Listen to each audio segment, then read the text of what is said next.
Liao Xiaogui, 80 ans, visite chaque jour sa plantation de café de 20 hectares à Pu'er. Les grains mûriront pour la récolte dans environ 2 mois.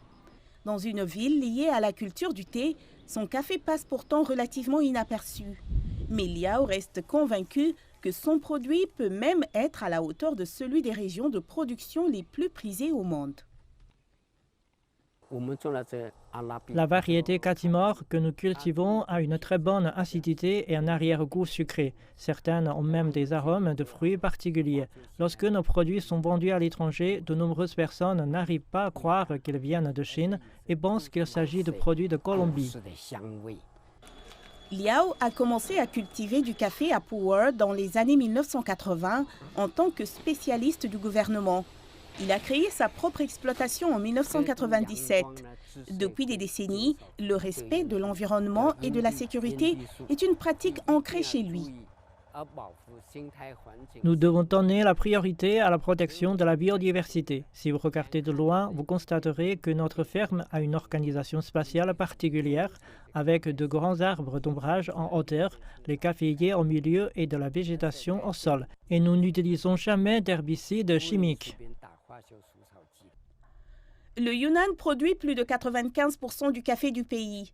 Outre Pu'er, des endroits comme Baoshan et Dehong abritent également du café arabica de qualité.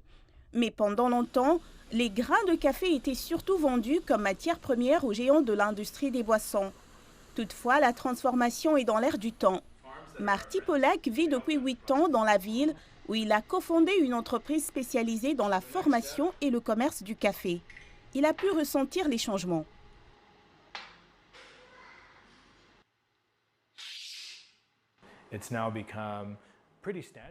Dans presque tous les cafés, on trouve au moins un café du Yunnan, sinon plus. La transformation a été très rapide. C'est la plus rapide que j'ai vue dans le monde pour une région passant d'un café exclusivement commercial à la production d'une grande quantité de café de spécialité.